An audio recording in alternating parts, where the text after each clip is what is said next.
গল্পকথন by Kallol চ্যানেলে আমরা আজকে শুরু করছি হুমায়ুন আহমেদের লেখা বিখ্যাত উপন্যাস কোথাও কেউ নেই। আজ প্রথম পর্ব। গেটের কাছে এসে মুনা ঘড়ি দেখতে চেষ্টা করল। ডায়ালটা এত ছোট, কিছুই দেখা গেল না। আলোতেই দেখা যায় না, আর এখন তো অন্ধকার। রিকশা থেকে নেমেই একবার ঘড়ি দেখেছিল 7:30। গলির মোড় থেকে এই পর্যন্ত আসতে খুব বেশি হলে 4 মিনিট লেগেছে। কাজে এখন বাজে 7:35। এমন কিছু রাত হয়নি, তবু মুনার অস্বস্তি লাগছে। কালো ফিরতে রাত হয়েছে। তার মামা শওকত সাহেব একটি কথাও বলেননি। এমন ভাব করেছেন যেন মুনাকে দেখতেই পাননি। আজও সেরকম করবেন। মুনা গেট খুলে খুব সাবধানে ভেতরে ঢুকল। জায়গাটা প্যাচ প্যাচে কাঁদা হয়ে আছে। সকালে বাবুকে দুবার বলেছিল ইঁট বিছিয়ে দিতে, সে দেয়নি। বারান্দায় বাতিও জ্বালায়নি। পা পিছলে উল্টে পড়লে শাড়ি নষ্ট হবে। নতুন জামদানি শাড়ি আজই প্রথম পরা হয়েছে। একবার কাদা লেগে গেলে আর তোলা যাবে না। মুনা পা টিপে টিপে সাবধানে এগুতে লাগল। মামার গলা পাওয়া যাচ্ছে। বকুলকে ইংরেজি পড়াচ্ছেন। সকালবেলা রাখাল বালক বাঁশি বাজাইতেছিল, বল ইংরেজি কি হবে? বকুল ফোঁপাচ্ছে। চটটর খেয়েছে হয়তো। ইদানিং মামার মেজাজ বেশ খারাপ যাচ্ছে। মুনা মনে মনে ট্রান্সলেশনটা করতে চেষ্টা করল। রাখাল বালকের ইংরেজি কি হবে? ফার্মার বয় না অন্য কিছু? অন্য মনস্ক ভঙ্গিতে সে দরজার কড়া নাড়ল। 1 বার, 2 বার, 3 বার। দরজা খুলতে কেউ এগিয়ে আসছে না। মুনা নিচু স্বরে ডাকল, বকুল, আয় বকুল। বকুল ভয়ে ভয়ে তাকালো বাবার দিকে। শওকত সাহেব ধমকে উঠলেন, একটা ট্রান্সলেশন করতে 1 দিন লাগে? বাঁশি বাজাইতেছিল এর ইংরেজি কি বল?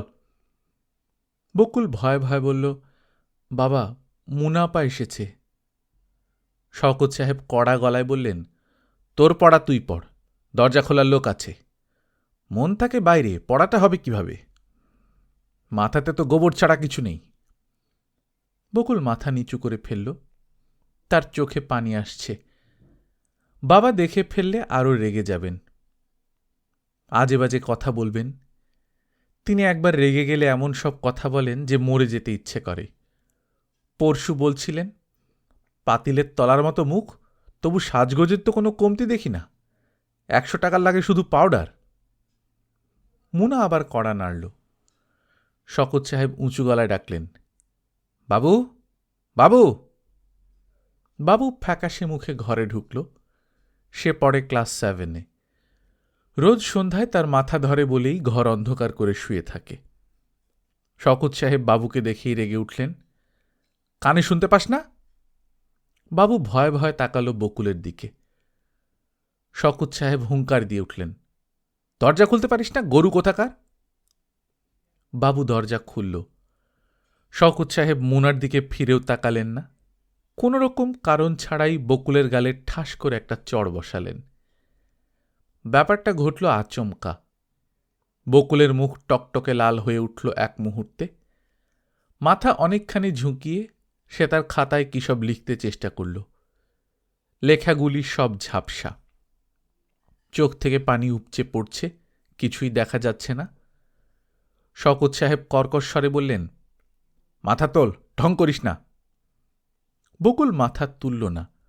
তার ছোট্ট হালকা শরীর কেঁপে কেঁপে উঠতে লাগল।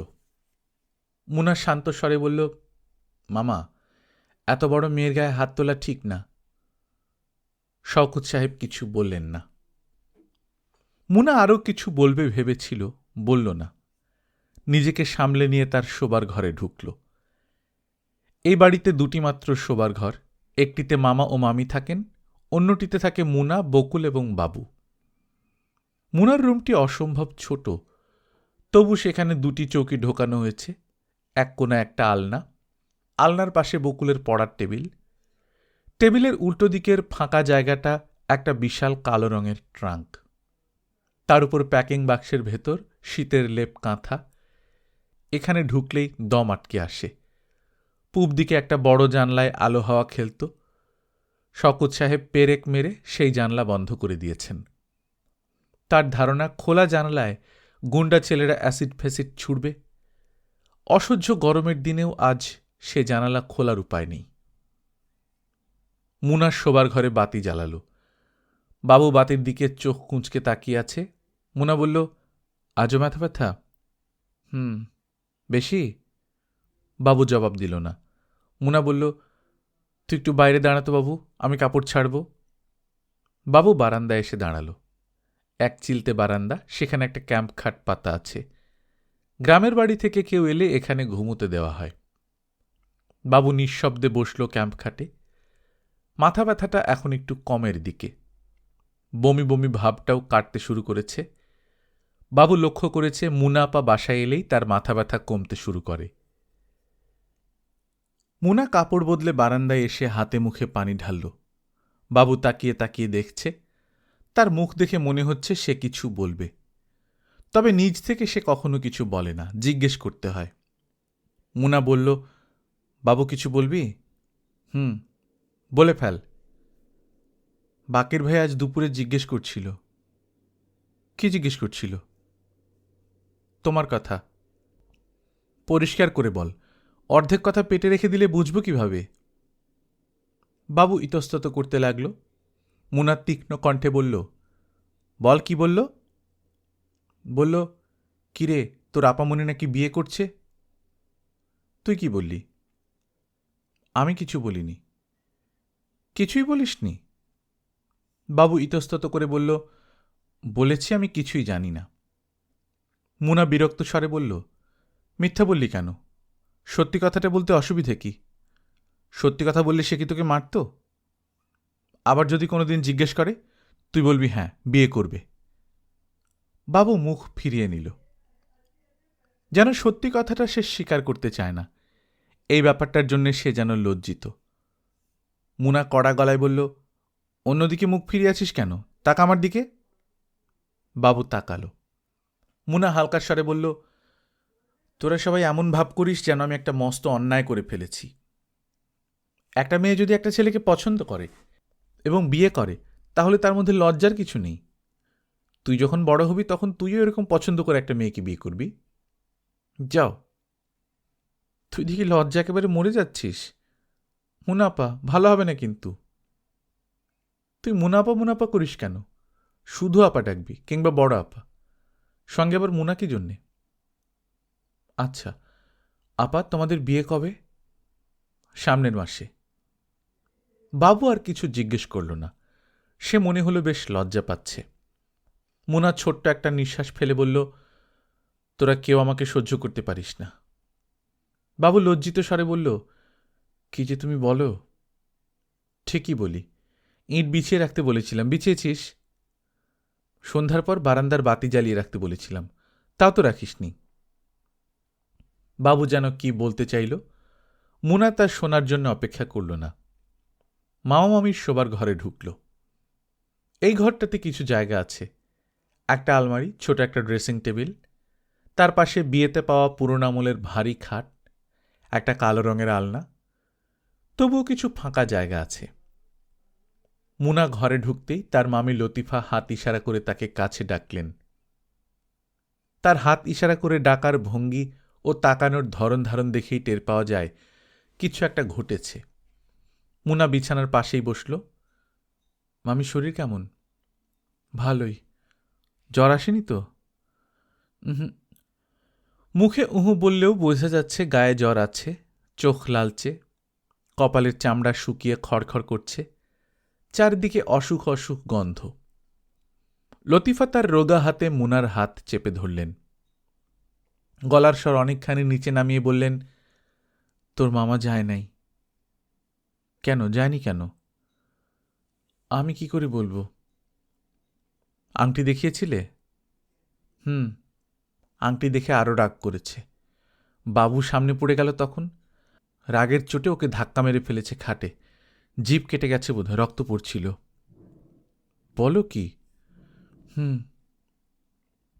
লতিফা কান্নার মতো শব্দ করতে লাগলেন। মুনা একটা দীর্ঘ নিঃশ্বাস গোপন করল।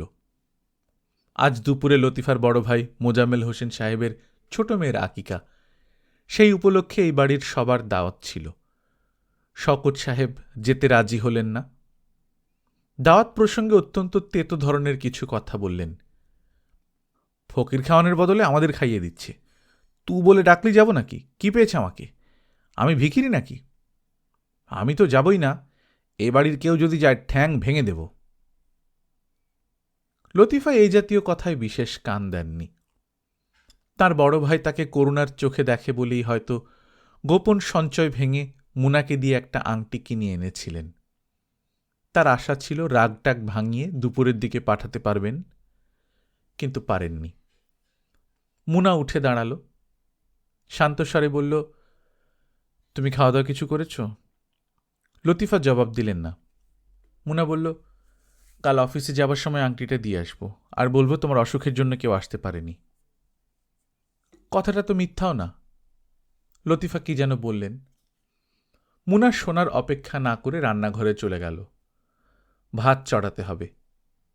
কাজের ছেলেটি চলে যাওয়ায় খুব ঝামেলা হচ্ছে। সারাদিন অফিস করে চুলার পাশে এসে বসতে ইচ্ছে করে না, বড় খারাপ লাগে। মুনাপা, বাবা ডাকে। মুনা দেখল বাবুর মুখ রক্তশূন্য, যেন বড় রকমের কোনো বিপদ আশঙ্কা করছে সে। মুনা স্বাভাবিকভাবেই বলল, এখন যেতে পারবো না, ভাত চড়াচ্ছি, দেরি হবে। না, তুমি এখন চলো। কি ব্যাপার? বাবু কিছু বলল না। তার চোখ মুখ ফ্যাকাশে, রক্তশূন্য চেহারা। সে বেশ ভয় পেয়েছে। শওকত সাহেব চেয়ারে পা তুলে শক্ত হয়ে বসে আছেন। ছোটখাটো মানুষ, মাস তিনেক আগেও স্বাস্থ্য ভালো ছিল, এখন অসম্ভব রোগা হয়ে গেছেন। গাল টাল ভেঙে একাকার। চুল উঠতে শুরু করেছে, মাথা ভর্তি চকচকে টাকের আভাস। মেজাজও হয়েছে খারাপ, কথায় কথায় রেগে ওঠেন। গতকাল প্রায় বিনা কারণে কাজের ছেলেটিকে ছাড়িয়ে দিয়েছেন। শওকত সাহেবের চোখে চশমা, এটি একটি বিশেষ ঘটনা, কারণ চশমা তিনি পরেন না। তাঁর ধারণা চশমা পরলেই চোখ খারাপ হতে থাকবে এবং বুড়ো বয়সে পুরোপুরি অন্ধ হয়ে যেতে হবে। আজ হঠাৎ চশমা চোখে দেওয়ার কারণ স্পষ্ট নয়, খুব সম্ভব পরিবেশ বদলাতে চাচ্ছেন। মুনা ঢোকা মাত্র তিনি ইশারায় তাকে বসতে বললেন। মুনা বসল না। শওকত সাহেব কঠিন স্বরে বললেন, তুই আমার ছেলে মেয়েগুলিকে নষ্ট করছিস। কিভাবে? তোর কাছ থেকে সাহস পেয়ে এরা এরকম করে। সামান্য একটা চড় দিয়েছি, এতেই মেয়ে উঠে গিয়ে বাথরুমে দরজা বন্ধ করে বসে আছে। এত বড় সাহস! সাহস না মামা, লজ্জা। লজ্জা? লজ্জার কি আছে এর মধ্যে? তুমি বুঝবে না। বুঝব না কেন? মুনা চেয়ার টেনে মামার মুখোমুখি বসল। শওকত সাহেব নড়ে চড়ে বসলেন। মুনাকে কেন জানি তিনি একটু ভয় করেন। মুনা শান্তস্বরে বলল, এত বড় মেয়ের গায়ে হাত তোলা ঠিক না মামা। এত বড় মেয়ে কোথায় দেখলি তুই? ম্যাট্রিক দিচ্ছে 3 মাস পর, সে ছোট মেয়ে নাকি? নিজের মেয়েকে শাসনও করতে পারবো না? না। না মানে? না মানে না। আর কিছু বলবে? তুই এই বাড়ি থেকে যাবি কবে? বিয়ে হোক তারপর তো যাব। বিয়ের আগে কি করে যাই? নাকি তুমি চাও এখনই চলে যাই? শওকত সাহেব সিগারেট ধরালেন। মুনা সহজ স্বরে বলল, মামা, তুমি আমার সঙ্গে এরকম ব্যবহার করছো কেন? কিরকম ব্যবহার করছি? কথা টথা বলো না, যেন আমাকে চিনতেই পারো না। রোজ রাত দুপুরে বাসায় ফিরবি আর আমি তোকে কোলে নিয়ে নাচব? এটা ভদ্রলোকের বাসা না? পাড়ার লোকের কাছে আমার ইজ্জত নেই? কয়েকটা দিন মামা, তারপর তুমি তোমার ইজ্জত নিয়ে থাকতে পারবে। মুনা উঠে দাঁড়াল। শওকত সাহেব চুপ করে গেলেন। মুনা বলল, তুমি আর কিছু বলবে? তিনি জবাব দিলেন না। মুনা চলে এলো রান্নাঘরে। বাথরুমের দরজা খুলে বকুল বের হয়েছে। তার চোখ মুখ ভেজা, আচার আচরণ বেশ স্বাভাবিক। সে আবার তার বাবার কাছে পড়তে গেল, যেন কিছুই হয়নি। শওকত সাহেব শুকনো মুখে মেয়েকে ইংরেজি গ্রামার পড়াতে লাগলেন। বকুল এবার ইংরেজিতে 23 পেয়েছে। হেডমিস্ট্রেস প্রোগ্রেস রিপোর্টে লিখে দিয়েছেন ইংরেজির একজন টিচার রাখার জন্য। ভাত চড়াবার আগে মুনা 2 কাপ চা বানালো, বাবুকে দিয়ে 1 কাপ পাঠালো মামার কাছে, অন্য কাপটি নিজের জন্য রাখল। বড় ক্লান্ত লাগছে, রান্নার ব্যাপারে কোনো উৎসাহ পাওয়া যাচ্ছে না। খাওয়া দাওয়া সারতে রাত হল। ভাদ্র মাস, বৃষ্টি গরম, গা ঘামে চটচট করছে। মুনা বকুলকে সঙ্গে নিয়ে বাইরের বারান্দায় মোড়া পেতে বসেছে। কিছু বাতাস পাওয়া যাচ্ছে, কিন্তু শোবার ঘর নরক হয়ে আছে। আজ রাতে ঘুমানো যাবে বলে মনে হয় না। বকুল বলল, আপা, তোমরা বাসা পেয়েছ? না, মালিবাগে একটা ফ্ল্যাট দেখলাম, বেশ ভালো, 4 তলায়, খুব হাওয়া, 1500 টাকা চায়। নিয়ে নাও। নিয়ে নিলে খাবো কি, ও বেতনই পায় 1500। তুমিও তো পাও। আমি পাই 975। 975-এ দুজনের চলবে? বকুল কিছু বলল না। মুনা হালকা স্বরে বলল, মনে হয় বৃষ্টি হবে, বিজলি চমকাচ্ছে, চল, বৃষ্টি নামলে আজ ভিজব। তোমার টনসিলের দোষ, টনসিল ফুলে যাবে। যা ইচ্ছা হোক, আজ ভিজব। সারা রাত যদি বৃষ্টি হয়, সারা রাতই ভিজব, দেখিস তুই। বকুল অস্পষ্ট স্বরে হাসল। মুনা আপার অনেক পাগলামি আছে। রাতের বেলা বৃষ্টি হলেই সে ভিজে অসুখ বাঁধায়, যেন অসুখ বাঁধাবার জন্যই ভেজে। বকুল নিচু গলায় বলল, বাকের ভাই তোমার খোঁজ খবর করছিল জানো? জানি। খুব নাকি হম্বিতম্বি করছিল। মুনা তীক্ষ্ণ কণ্ঠে বলল, হম্বিতম্বি মানে? সে হম্বিতম্বি করার কে? তার অনুমতি নিয়ে আমাকে বিয়ে করতে হবে নাকি? বাবুকে নাকি কি সব আজে বাজে কথা বলেছে। কই, বাবু তো আমায় কিছু বলেনি। আয় তো, যাই জিজ্ঞেস করি। বকুল উঠল না, তার বসে থাকতেই ভালো লাগছে। ঘন ঘন বিদ্যুৎ চমকাচ্ছে, হয়তো সত্যি সত্যি বৃষ্টি নামবে। এই বাড়ির ছাদ টিনের হাওয়ায় বৃষ্টির শব্দ চমৎকার পাওয়া যায়। মুনা বিরক্ত স্বরে ডাকল, এই চল, জিজ্ঞেস করে আসি বাবুকে। বাবু তো পালিয়ে যাচ্ছে না, আর একটু বসো, তোমাকে একটা মজার ঘটনা বলবো। বকুল মজার ঘটনা বলতে শুরু করার আগেই ঝমঝম করে বৃষ্টি নামল। ভাদ্র মাসের বৃষ্টি বেশিক্ষণ থাকে না। মুনা বকুলকে নিয়ে ভেতরের উঠোনে ভিজতে নামল। বকুল খানিকটা সংকোচ বোধ করছিল, কারণ শওকত সাহেব ভেতরের বারান্দায় চশমা পরে বসে আছেন। বকুলের ধারণা তিনি বাজে ধরনের একটা ধমক দেবেন, কিন্তু শওকত সাহেব তেমন কিছু করলেন না।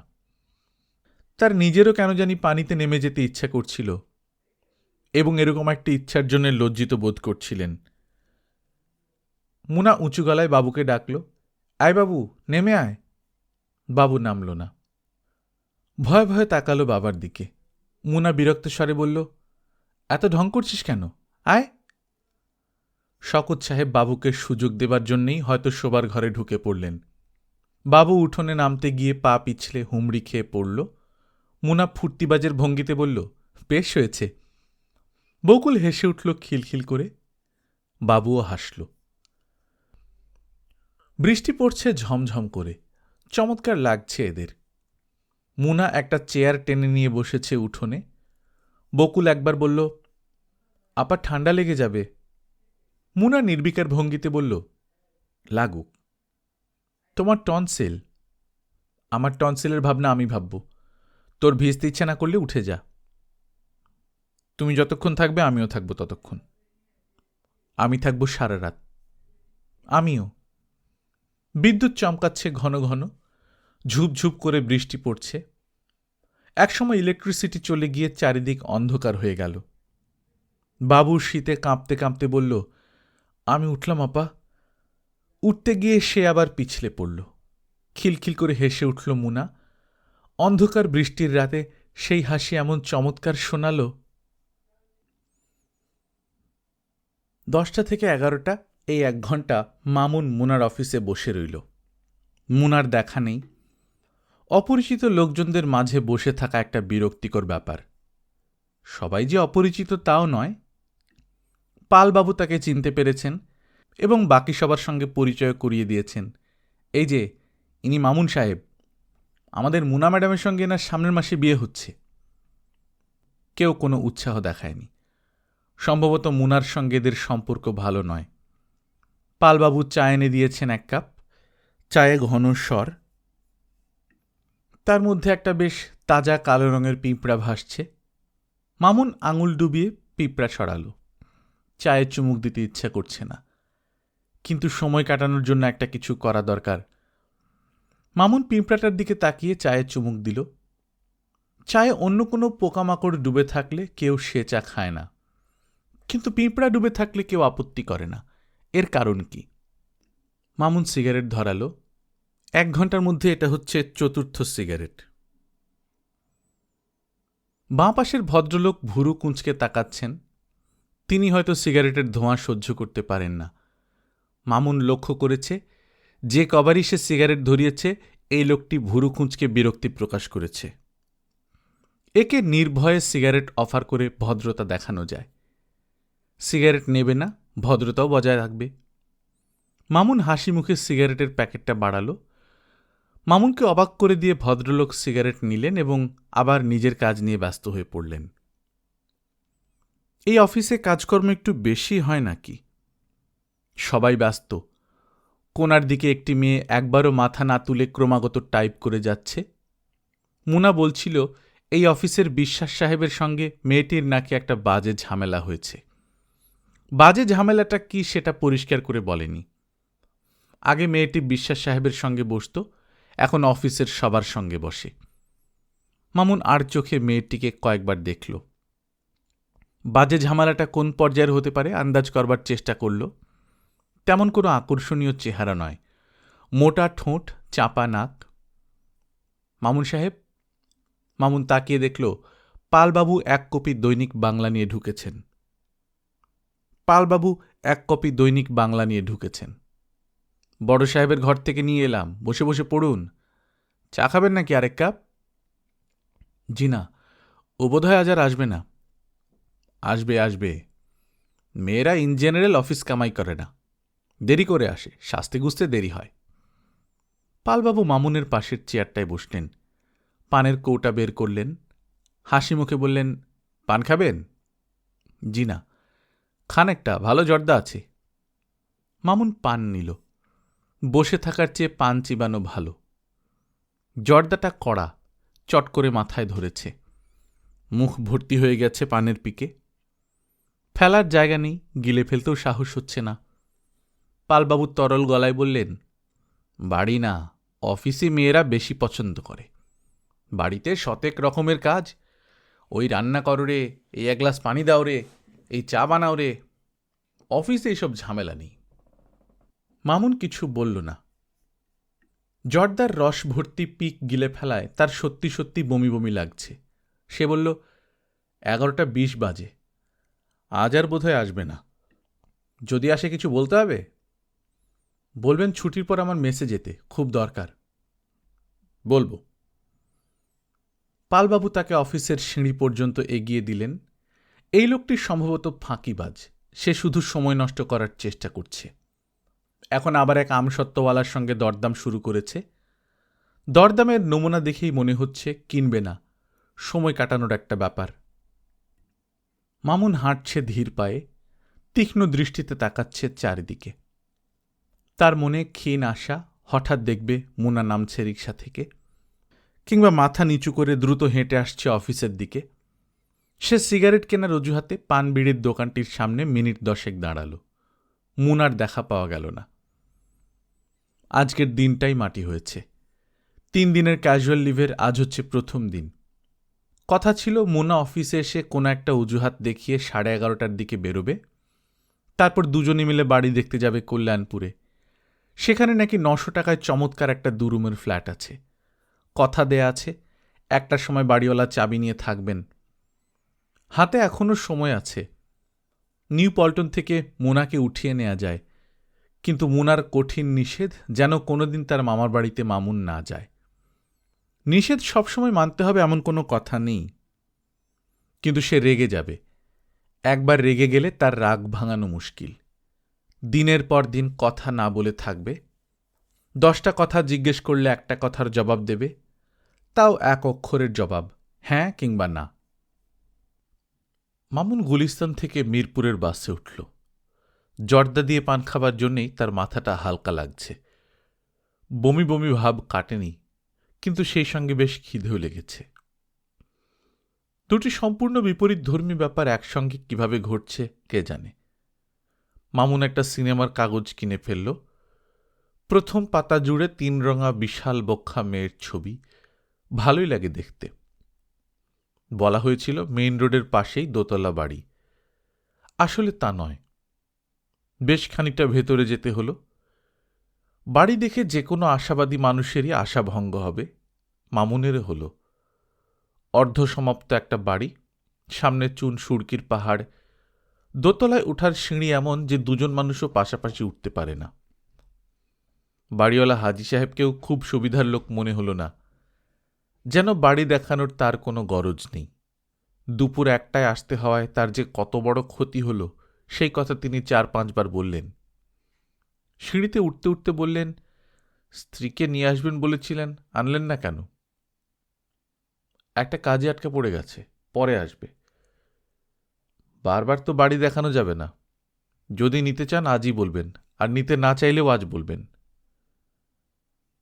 দোতলার বারান্দায় উঠেই মামুন বলল, বাড়ি পছন্দ হয়েছে, আমি নেব। না দেখেই পছন্দ? ভালো করে দেখেন। মামুন হৃষ্ট চিত্তে ঘুরে ঘুরে বাড়ি দেখল। চমৎকার বাড়ি, 2টি বিশাল ঘর, 2টি ঘরের সঙ্গেই অ্যাটাচড বাথরুম, রান্নাঘরের পাশে ছোট্ট একটা স্টোর রুম, চমৎকার একটা বারান্দা, উথাল পাথাল হাওয়া খেলছে। হাজি সাহেব বললেন, আপনি আসবেন কবে? সামনের মাসের 10-15 তারিখে আসব। কিছু অ্যাডভান্স দিয়ে যাই আপনাকে? অ্যাডভান্স দেওয়ার দরকার নেই।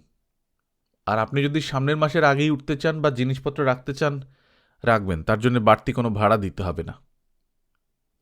আপনাকে অশেষ ধন্যবাদ। ধন্যবাদের দরকার নেই। বাড়িটার যত্ন করবেন, 7 তারিখের মধ্যে ভাড়া দেবেন, ব্যাস। দেশ কোথায় আপনার? ময়মনসিংহ। ময়মনসিংহ? ময়মনসিংহের লোক খুব পাজি হয়। আমার বাড়িও ময়মনসিংহ। তবে আপনি প্রফেসর মানুষ, এইটাই ভরসার কথা। মেসে ফিরতে ফিরতে 4টা বেজে গেল। ঘরে ঢুকে দেখে মুনা তার চৌকির উপর একা একা বসে আছে। তার গলায় নীল রঙের একটা মাফলার, নাক দিয়ে ক্রমাগত পানি ঝরছে। মুনা ক্ষুব্ধ স্বরে বলল, সে কখন থেকে বসে আছি, কোথায় ছিলে? মামুন আজ সারাদিন ভেবেছে মুনার সঙ্গে দেখা হলেই খুব কথা শোনাবে, খুব রাগ করবে, কিন্তু রাগ করা গেল না। মুনার উপর রাগ করা মুশকিল। মামুন গম্ভীর গলায় বলল, 1টার সময় আমাদের এক জায়গায় যাওয়ার কথা ছিল না? যাব কিভাবে? অফিসে গিয়েছি 1:30টার সময়। আমার জ্বর, গলা ব্যথা, টনসিল। আবার টনসিল? বলো কি? বৃষ্টিতে ভিজলাম, আমি ভিজলাম, বকুল ভিজল, বাবু ভিজল, ওদের কারও কিছু হয়নি, আমার অবস্থায় কাহিল। মুনা অসহায়ের মতো মুখ করল। মামুন এগিয়ে এসে হাত রাখল তার গলায়। মতলব ভালো নয়। মুনা বলল, কি অসভ্যতা করছো, হাত সরাও। না, সরাবো না। মামুনের ঘরের দরজা হাট করে খোলা, কে কখন এসে পড়বে। বারান্দায় লোকজন চলাচল করছে। মামুন তার হাত সরিয়ে নিল না। তার হাসি হাসি মুখ দেখে মনে হচ্ছে সেরকম কোনো ইচ্ছাও তার নেই। মামুন নরম স্বরে বলল, কাল তোমার কি প্ল্যান? কোনো প্ল্যান নেই। কেন? চলো, কাল তোমাকে কল্যাণপুরের বাড়িটা দেখিয়ে নিয়ে আসি। মুনা হ্যাঁ না কিছু বলল না। মামুন বলল, 2-1টা ফার্নিচারও কিনব, তুমি সঙ্গে থাকলে ভালো হয়। কি ফার্নিচার? বড় দেখে একটা খাট। এমন অসভ্যের মতো কথা বলো কেন? মামুন শব্দ করে হাসল, চোখ ছোট করে বলল, খাট কেনার মধ্যে অসভ্যতার কি দেখলে তুমি? ভদ্র হয়ে বসো। ঠিক আছে, বসছি ভদ্র হয়ে। কাল কখন আসবে বলো? কাল আসতে পারবো না, অনেক কাজ আছে। ঘরে কাজের লোক নেই, মামির অসুখ। কোনো কথা শুনবো না, কাল আসতেই হবে। প্লিজ মোনা। দুপুরে কোনো রেস্টুরেন্টে বসে খাবো, ফাইন হবে। রেস্টুরেন্টে বসে খাবার মধ্যে ফাইন কি আছে? আছে, তুমি বুঝবে না। আসবে তো? দেখি। দেখা দেখি না, আসতেই হবে। সকাল 9টার মধ্যে চলে আসবে, পজিটিভলি। মুনা হ্যাঁ না কিছুই বলল না। এখান থেকে সে যাবে মামির ভাইয়ের বাড়ি আংটি দিয়ে আসতে। মামুন বলল, কি আশ্চর্য, এখনই উঠছ কেন? কাজ আছে আমার। এত কাজের মেয়ে হয়ে উঠল কবে থেকে? মুনা কিছু বলবার আগেই মামুন চট করে তার ঠোঁটে চুমু খেল। মুনা সরে গেল মুহূর্তেই। বিরক্ত স্বরে বলল, কেন সবসময় বিরক্ত করো? দরজা খোলা, লোকজন যাওয়া আসা করছে। মামুন হাসি মুখে বলল, ঠিক আছে, দরজা বন্ধ করে দিচ্ছি। থাক, দরজা বন্ধ করতে হবে না। তুমি আসছো তো? দেখি, কাল 9টায়। মামির ভাই বাসায় ছিলেন না, তার স্ত্রী ছিলেন।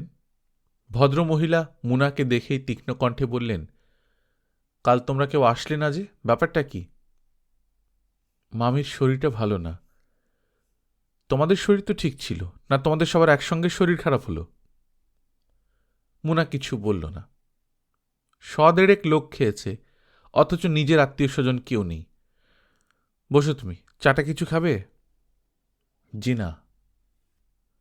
এক বাটি গোশত তুলে রেখেছিলাম তোমাদের জন্যে, যাওয়ার সময় নিয়ে যেও। মুনা ক্ষীণ স্বরে বলল, গোশতের বাটি কিভাবে নিয়ে যাব? বাটি নিয়ে যাবে কেন? টিফিন ক্যারিয়ারে ভরে দেব।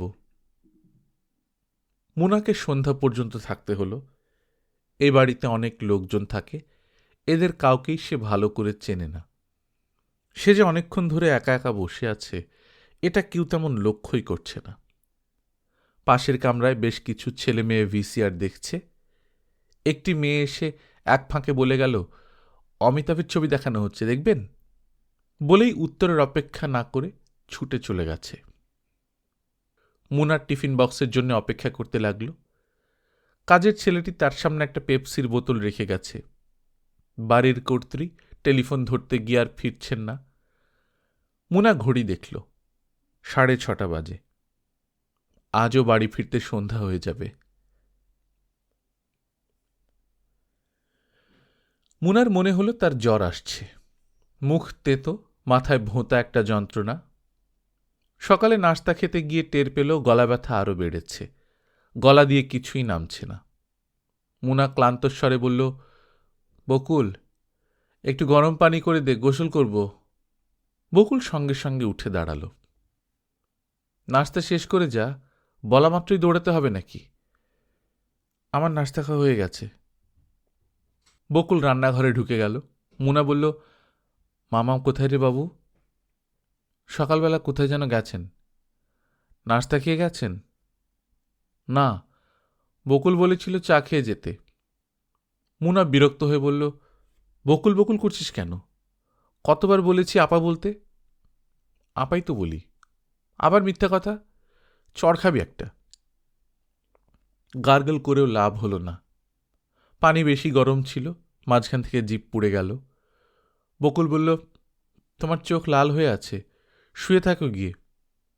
মুনা কিছু বলল না। বকুল ইতস্তত করে বলল, ফজলু ভাইদের বাসায় একটু যাব আপা?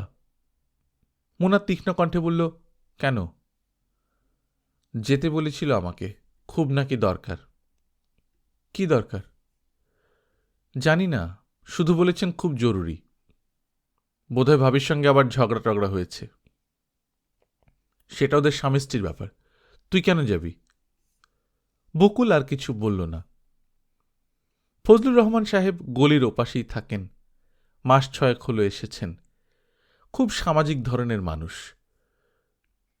এসে আশেপাশের সব বাড়িতে গেছেন, বিয়ের সময় নিজে এসে দাওয়াত করে গেছেন।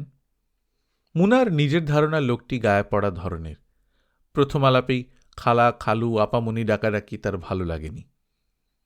বকুলের সঙ্গে ভদ্রলোকের স্ত্রীর খুব খাতির, এটাও মুনার ভালো লাগেনি। অবিবাহিত একজন মেয়ের সঙ্গে একজন বিবাহিত মহিলার এত ভাব থাকা উচিত না। বকুল আবার বলল, আপা যাব? মুনার জবাব দিল না। ব্যাপারটা সে এড়িয়ে যেতে চায়।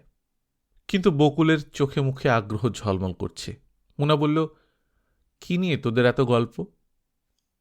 বকুল মাথা নিচু করে হাসতে লাগল। তার গালে লাল আভা। নিশ্চয় নিষিদ্ধ গল্পগুজব হয়। নতুন বিয়ে হওয়া মেয়েরা সুযোগ পেলেই অন্য মেয়েদের সঙ্গে রাতের অন্তরঙ্গতার গল্প করতে চায়। মুনা এই ধরনের অনেক গল্প শুনেছে, শুনতে ভালোই লেগেছে। বকুলেরও নিশ্চয়ই লাগে। যাব আপা? না, রান্নাবান্না করতে হবে না। আজ আমি বাইরে যাব, ফিরতে সন্ধ্যা হবে। জ্বর নিয়ে কোথায় যাবে? মুনা জবাব দিল না। বকুল বলল, বেশিক্ষণ থাকবো না আপা, যাবো আর আসবো। যাই? ঠিক আছে, যা। লতিফা বিছানা ছেড়ে উঠলেন 10টার দিকে। আজ তার শরীর বেশ ভালো। 10-12 দিনের মধ্যে আজ এই প্রথম ঘর ছেড়ে বের হলেন। বাবু ছুটে গিয়ে মাকে বসার জন্য একটা মোড়া এগিয়ে দিল। তিনি অবশ্যই বসলেন না, দেয়াল ধরে ধরে বসার ঘরে চলে এলেন। বাবু বলল, বেশি হাঁটাহাঁটি করবে না মা। লতিফা বললেন, তোর বাবা কোথায়? জানি না। বকুল? বকুল কোথায় গেল? ফজলু ভাইদের বাসায় গেছে, ডেকে নিয়ে আসবো? না, ডাকতে হবে না। তিনি একটি বেতের চেয়ারে ক্লান্ত হয়ে বসে পড়লেন। মুনাকে বলতো আমাকে 1 কাপ আদা চা দিতে। মুনা আপার জ্বর, শুয়ে আছে, আমি বানিয়ে দিই? না থাক, হাতটাত পুড়বি। না, হাত পুড়ব না। বাবু খুব উৎসাহ নিয়ে চা বানাতে গেল। লতিফা এলেন তার পেছনে পেছনে। বিরক্ত স্বরে বললেন, ইস, কি অবস্থা রান্নাঘরের। তোমাকে একটা চেয়ার এনে দেবো মা, বসবে? না, চেয়ার লাগবে না। লতিফা নোংরা মেঝেতেই পা ছড়িয়ে বসলেন। বাবু বলল, দেখো তো মা, লিকার কড়া হয়ে গেছে? না, ঠিকই আছে। মুনার জ্বর কি খুব বেশি? হ্যাঁ, ওই দিন বৃষ্টিতে ভিজলাম তো সবাই। কারো কিছু হলো না, মুনা আপার টনসিল ফুলে গেল। চায়ে চুমুক দিয়েই লতিফার বমি বমি ভাব হল। শরীরটা গেছে। তিনি সাবধানে উঠে দাঁড়ালেন। তার পা কাঁপছে। চা খাবে না? না, তুই খেয়ে ফেল। শরীরটা খারাপ লাগছে, শুয়ে থাকব। মুনাকে বলতো একটু আসতে। তিনি নিজের ঘরে ফিরে গেলেন। তার মনে হলো আর কোনোদিন এই ঘর থেকে বেরোতে পারবেন না। বাকি জীবনটা এই ঘরেই কাটাতে হবে। আজকাল প্রায়ই তার এরকম মনে হয়। মুনা এসে দেখল লতিফা কাঁদছেন। সে না দেখার ভান করে সহজভাবেই বলল, ডেকেছিলে মামি? তুই একটু বস আমার পাশে। মুনা বসল। লতিফা কি বলবেন মনে করতে পারলেন না। কি একটা যেন বলতে চেয়েছিলেন। বেশ কিছুদিন ধরে এরকম হচ্ছে, কিছুই মনে থাকছে না। কি জন্যে রেখেছিলে মামি? এমনি এমনি রাখলাম, শরীরটা বড় খারাপ। তোমার নিজের জন্যই তোমার শরীর ঠিক হচ্ছে না মামি। দুপুর 1টার আগে কিছু মুখে দাও না, রোগীদের আরো বেশি করে খেতে হয়। ইচ্ছে করে না, বমি আসে। আসলে আসুক।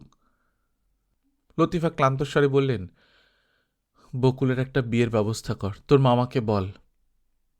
মুনা অবাক হয়ে বলল, কেন, ওর কি বিয়ের বয়স হয়েছে নাকি? কি যে তুমি বলো। বয়স তো খুব কমও না, নভেম্বর মাসে 15 হবে। 15 বছর বয়সে কোনো মেয়ের বিয়ে হয় নাকি? বিয়ে দিলেই বিয়ে হয়। আমার বিয়ে হয়েছিল 14 বছর বয়সে।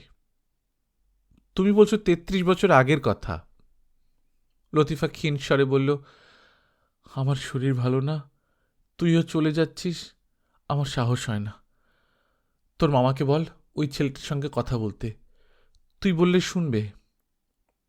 কোন ছেলেটার সঙ্গে? বিয়ের প্রস্তাব দিয়েছিল যে, গ্রিন রোডে ফার্মেসি আছে ছেলেটার, মামা মিটফোর্ডের ডাক্তার। বাটু বাবাজির কথা বলছো? 3 ফুট বামুন? লতিফা ছোট্ট একটা নিঃশ্বাস ফেললেন। মুনা বলল, বকুলের বিয়ে প্রসঙ্গে আমি কারো সঙ্গে কোনো কথাটা বলতে পারবো না। ওর মতো সুন্দরী মেয়ে খুব কম আছে। ওর বিয়ে নিয়ে কোনো ঝামেলা হবে না, তুমি নিশ্চিন্তে থাকো। লতিফা মৃদুস্বরে বললেন, আমি বেশি দিন বাঁচব না। মুনা বিরক্ত হয়ে বলল, না বাঁচলে তাই বলে বাচ্চা মেয়েকে ধরে বিয়ে দিতে হবে, এইসব কি? তুই চলে গেলে ঝামেলা হবে। কি ঝামেলা হবে? ছেলেরা চিঠিপিটি লেখে। চিঠি তো লিখবেই। সুন্দরী মেয়েদের এসব সহ্য করতে হয়, এসব কিছু না। মুনা উঠে চলে গেল। বকুল গিয়েছে 1.5 ঘন্টা আগে, এখনো ফেরার নাম নেই। কখন রান্না হবে কে জানে। মামা বাজার নিয়ে ফিরবেন কিনা তাও বোঝা যাচ্ছে না। মুনা একবার ভাবল ভাতটা চড়িয়ে দেয়, কিন্তু আগুনের কাছে যেতে ইচ্ছা করছে না। মনে হচ্ছে জ্বর চেপে আসছে। বাবু গম্ভীর হয়ে বসার ঘরে বসে আছে। মুনাকে ঢুকতে দেখে সে কি মনে করে হাসল। মুনা বলল, ছুটির দিনে ঘরে বসে আছিস কেন? বাইরে খেলাধুলা করগে।